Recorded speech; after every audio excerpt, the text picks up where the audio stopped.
अब इससे जुड़ी बड़ी खबर इस वक्त आपको बता दें, पुल हादसे पर अमित शाह ने भी दुख जताया है। मुख्यमंत्री देवेंद्र फडणवीस ने हादसे की जिम्मेदारी ली है। इस वक्त की बड़ी खबर, राज्य सरकार ने इधर मुआवजे का ऐलान भी किया है। मृतकों के परिवारों को 5 लाख का आर्थिक मुआवजा दिया जाएगा। मुख्यमंत्री फडणवीस ने जो लगातार इस घटनाक्रम पर एक्टिव थे, इस हादसे के बाद से लगातार पल पल की अपडेट ले रहे थे। युद्ध स्तर पर राहत बचाव कार्य चलाया जाए, इसके निर्देश भी उन्होंने जारी किए थे। अब प्रशासन की तरफ से 5 लाख रुपए, शासन की तरफ से 5 लाख रुपए मृतकों के परिवार वालों के लिए अनाउंस किए गए हैं। लेकिन देखिए, दरअसल इस तस्वीर को समझिए, ये वीडियो लोगों को समझ आता क्या हुआ उससे पहले तेज बिल्कुल करंट जो है वो किस प्रकार का है, वेग कितना तेज है, क्योंकि लगातार पिछले 3 दिनों से पुणे में बारिश हो रही थी। ऐसे में पानी का लेवल बहुत ज्यादा बढ़ गया था। लोगों को बिल्कुल अंदेशा नहीं था। अगर कोई साइन बोर्ड होता जिस पर ये लिखा होता कि कृपया पुल पर न जाएं, पुल जर्जर अवस्था में है, कभी भी टूट सकता है, तो जाहिर तौर पर कोई अपनी जान को जोखिम में डालने के लिए पुल पर न चढ़ता। लेकिन हद तो ये हो गई कि पुल पर आम लोग ही नहीं, पैदल ही नहीं, बल्कि बाकायदा पुल पर बाइसाइकिल से लेकर के मोटर गाड़ियां तक दौड़ रही थी। बाइक्स लेकर के लोग इधर से उधर जा रहे थे। और ऐसे में लोगों को लगा सब कुछ ठीक है, और लगभग 100 से लेकर के 150 लोग अचानक एक साथ इस पुल पर चढ़ गए, सेल्फी लेने लगे। पानी की तेज धार बह रही थी, बहुत आनंद आ रहा था। छुट्टी का दिन था और टूरिस्ट स्पॉट है, लोग पहुंचते हैं अपने परिवार के साथ समय बिताने के लिए। लेकिन सब कुछ जो चंद सेकंड्स पहले खुशियां थी वो मातम में तब्दील हो गई। मेरे 2 सहयोगी इस वक्त जुड़ रहे हैं, इंद्रजीत सिंह मेरे साथ हैं और राहुल पांडे हमारे साथ जुड़ रहे हैं इस खबर पर ज्यादा अपडेट के साथ। पहले राहुल, मैं आपके पास आना चाहूंगी। पहले बड़ी खबर राहुल, बताइए क्या अब तक एक्शन हुआ है? एक तो कितने लोगों को बचाया जा सका है, क्योंकि खबर ये थी कि 25 से 30 लोग बहे हैं तेज धारा में।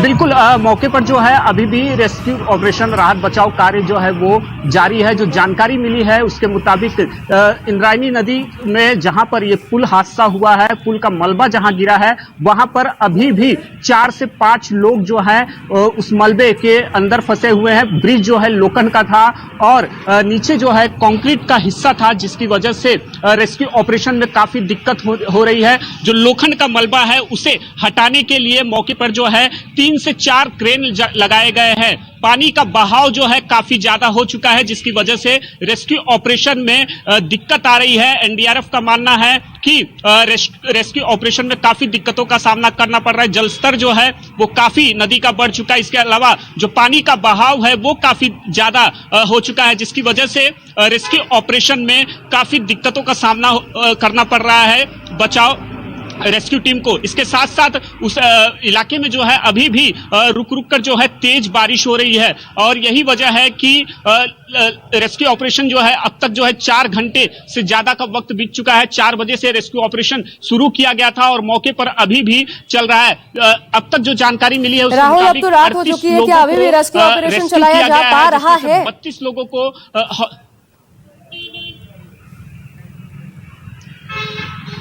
देखिए, जो बचाव कार्य मौके पर एनडीआरएफ की टीम हो, स्थानीय पुलिस की टीम हो, जो मलबे में फंसे, जो मलबे के नीचे जो दबे हैं लोग, 4 से 5 लोग जो दबे होने की आशंका है, उसमें से 1-2 बच्चे भी बताए जा रहे हैं। उन्हें निकालने की कोशिश जो है की जा रही है, लेकिन अभी तक उन लोगों का पता नहीं लग पाया है जो पानी के तेज बहाव में बह चुके हैं। हादसे के बाद एक वीडियो भी जो है सामने आया है, जिसमें कुछ लोग जो हैं पानी के तेज बहाव में बहते हुए नजर आ रहे हैं। एनडीआरएफ टीम जो इस बात का अंदाजा लगा रही है कि आखिरकार ये जो लोग हैं वो बह के कहां तक जा सकते हैं, क्योंकि पानी का बहाव जो है वो काफी तेज है। इस पूरे मामले को पर जो है प्रधानमंत्री नरेंद्र मोदी, अब जो अपडेट आया है उसके मुताबिक प्रधानमंत्री नरेंद्र मोदी ने भी महाराष्ट्र के मुख्यमंत्री देवेंद्र फडणवीस से जो है फोन पर बातचीत की है, क्योंकि वो विदेश में है और विदेश से उन्होंने फोन पर बातचीत कर जो पुल हादसा है उसके बारे में जानकारी इकट्ठा की है। इसके साथ साथ इस हादसे पर दुख। अच्छा, मैं थोड़ा सा आपको रोकना चाहूंगी राहुल, क्योंकि सीधी तस्वीरें इस वक्त सामने आ रही है। ये रात में देखिए रेस्क्यू ऑपरेशन, जो राहुल इस वक्त हमें बता रहे थे, रात में भी रेस्क्यू ऑपरेशन चलाया जा रहा है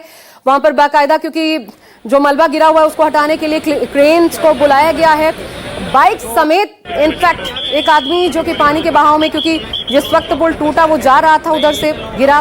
सुनिए कुछ बयान आ रहे हैं। 37 लोग यहाँ पे जो जख्मी है उनको हॉस्पिटल में शिफ्ट किया गया है और उससे भी 3 लोगों की डेथ इसमें हो गई। तो घायलों को लेकर जानकारी दे रहे थे वहां पर। मैं इंद्रजीत का रुख करना चाहूंगी। इंद्रजीत, आपने ये इंफॉर्मेशन दी थी। इंद्रजीत, इससे पहले साफ तौर पर प्रशासनिक लापरवाही, 1 साल पहले जर्जर हो चुका है पुल, ये बंद होना चाहिए, इसको लेकर के दोबारा टेंडर जारी होता है कि तोड़ा जाएगा फिर बनाया जाएगा, उसके बाद क्या होता है? मतलब 1 साल बहुत लंबा वक्त तो होता है। ये तो अगर काम नहीं हुआ तो सीधे तौर पर निमंत्रण था ऐसे किसी बड़े हादसे को।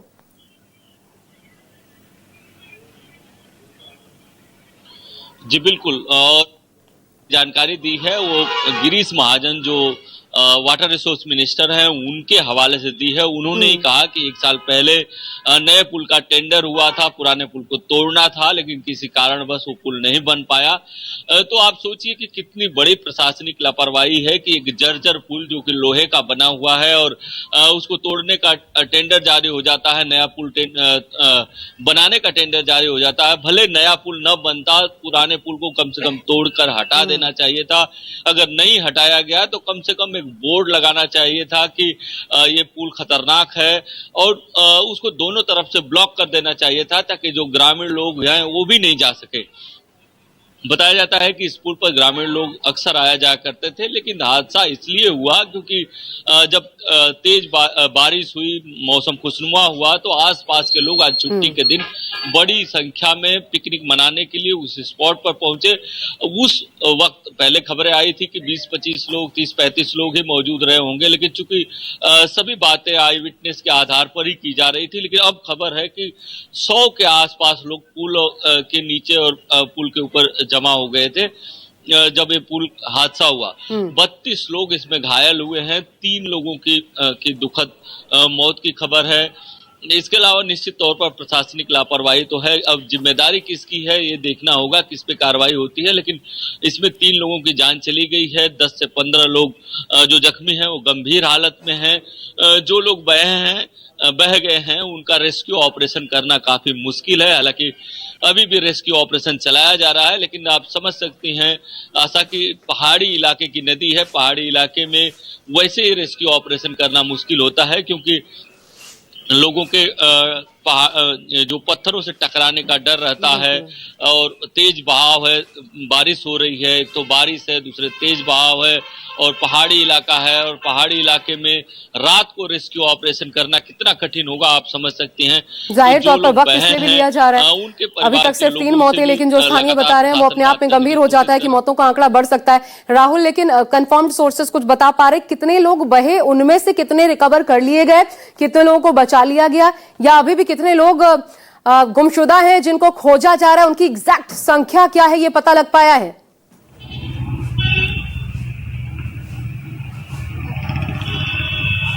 देखिए, जैसे हमारे सहयोगी इंद्रजीत ने बताया कि जिस समय ये हादसा हुआ उस समय पुल पर जो है 100 से ज्यादा लोग जो है मौजूद थे और एक तरफ से दूसरी तरफ जा रहे थे। जो जानकारी मिली है वहां पर जहां पर यह हादसा हुआ है वहां पर एक ही ब्रिज था जो भी जर्जर स्थिति में थी, लेकिन जो स्थानीय लोग हैं वो इसका इस्तेमाल करते थे क्योंकि इनके पास वैकल्पिक रास्ता जो है वो वहां पर दूसरा कोई मौजूद नहीं था। इसके लिए एक तरफ से जाने के लिए दूसरी तरफ जाने के लिए इस ब्रिज का इस्तेमाल किया जाता था। कुछ लोगों को जो है स्थानीय, जब हादसा हुआ कुछ लोगों को स्थानीय लोगों की मदद से बचाया जा सका है, लेकिन अभी भी ऐसे कई लोग जो हैं वो लापता हैं, मिसिंग हैं। वहां पर मौके पर अपनों की तलाश में लोग वहां पर मौजूद हैं और लगातार मुख्यमंत्री देवेंद्र फडणवीस ने भी साफ किया है कि कितने लोग बहे हैं। अभी तक इस पर जो है जानकारी ज्यादा नहीं मिल पाई है, ज्यादा एग्जैक्ट। बिल्कुल, ये सब कुछ अंदेशे के तहत ही हो रहा होगा। जरा ये पूरा हादसा कैसे हुआ वो दिखा दें अपने दर्शकों को। आप दोनों बने रहिएगा मेरे साथ। एक तो ये रात की तस्वीर आप देख पा रहे हैं किस तरीके से वहां पर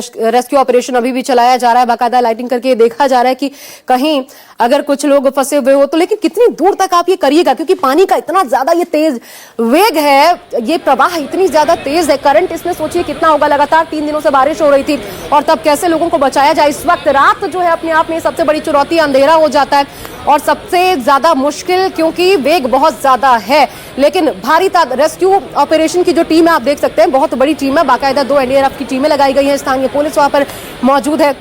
जो लोगों को ढूंढने का काम कर रही हैं। लेकिन सोचिए 100 से 150 लोग अगर इस पुल पर सवार थे, अचानक जब ये हादसा हुआ सेल्फी ले रहे थे, तो ये अभी शायद ये बताना भी पॉसिबल नहीं होगा कि कितने लोग गिरे होंगे पानी में, क्योंकि वहां सिर्फ चीख पुकार चित्कार थी।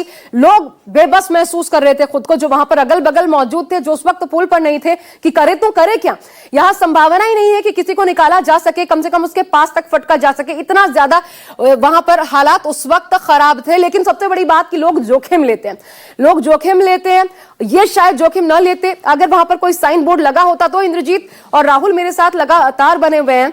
मैं इंद्रजीत आपके पास आना चाहती हूं, ये बताइए साइन बोर्ड लगाने में क्या दिक्कत आती है प्रशासन को, कि अगर लोगों को नहीं पता, सबको नहीं पता, आपने क्योंकि कोई लाउड स्पीकर से अनाउंस तो करवाया नहीं हुआ है कि भाई उस पुल पर ना जाएं, जो लोग बाहर से आ रहे हैं बाकायदा उन्हें नहीं पता, साइन बोर्ड लगे तो कम से कम कोई अपनी जान को जोखिम में ना भी डाले। और दूसरा, अगर टूरिस्ट स्पॉट है, ऐसी जगह है, तो फिर कम से कम इतना तो होना ही चाहिए था कि वहां पर सुरक्षा अधिकारी होते, कोई गार्ड्स होते, बाकायदा लोगों को रोकने के लिए, जो बताते हैं कि नहीं वहां जाना खतरे से खाली नहीं।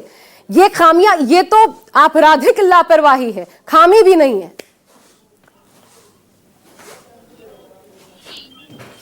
जी बिल्कुल प्रशासनिक लापरवाही है, और इसलिए भी है क्योंकि जब भी मानसून का सीजन आता है, जब भी बारिश होती है, तो लोनावाला, खंडाला या मावल, इस इलाके में जो पहाड़ी इलाके हैं जहां से नदियां बहती हैं, वहां पर बड़ी संख्या में टूरिस्ट जो है, आसपास के टूरिस्ट जाते हैं और दिन भर उन किनारों पर गुजारते हैं। ऐसे समय में प्रशासन की जिम्मेदारी और बढ़ जाती है। जब बारिश हो रही थी, बारिश का अलर्ट भी था, वहां पर बड़ी संख्या में पर्यटक जा रहे थे, तो निश्चित तौर पर प्रशासन के लोगों को भी पता चला होगा कि यहाँ पे पर्यटक आए हैं और वहां पे एक जर्जर पुल है। उनको ये पता होना चाहिए कि अगर इस जर्जर पुल पर अगर बड़ी संख्या में लोग गए तो एक हादसा हो सकता है। तो प्रशासनिक लापरवाही तो है, लेकिन जिम्मेदारी किसकी है ये देखना होगा, उस पर एक्शन क्या होता है ये देखना होगा। फिलहाल सरकार ने मुआवजे का ऐलान कर दिया है। इसके अलावा गृह मंत्री अमित शाह ने मुख्यमंत्री देवेंद्र फडणवीस से बात की है, राहत बचाव कार्य की जानकारी ली है। प्रधानमंत्री नरेंद्र मोदी ने बात की है। सुप्रिया सूले वहां पर पहुंची थी थोड़ी देर पहले ही। सांसद कई घायलों को समझा रही थी। कई ऐसे लोग थे तो हमने देखा, परिवार वाले लेकिन एक साफ जाहिर है इंद्रजीत नहीं मिल पा रहे हैं कि अगर प्रशासनिक व्यवस्थाएं बदलती, मोरबी एक बड़ा हादसा था जिसमें बड़ी जानें गई थी। 3 सालों के भीतर कुछ नहीं बदला। जागरूकता, तमाम पुलों की मरम्मत, उनका निरीक्षण होगा, सब कुछ कहा गया, लेकिन ये कितने दिन चलता है, क्योंकि कर्तव्य की इतिश्री शायद मुआवजा देकर के हो जाती है सरकारों की तरफ से। ये कड़वी हकीकत है, लेकिन ये है। राहुल बीच रास्ते हैं, घटनास्थल पर पहुंचने वाले हैं, वहां की सीधी तस्वीरें भी हम आपको दिखाएंगे। एक छोटा सा ब्रेक ले रहे हैं, बने रहिए न्यूज़ 24 के साथ।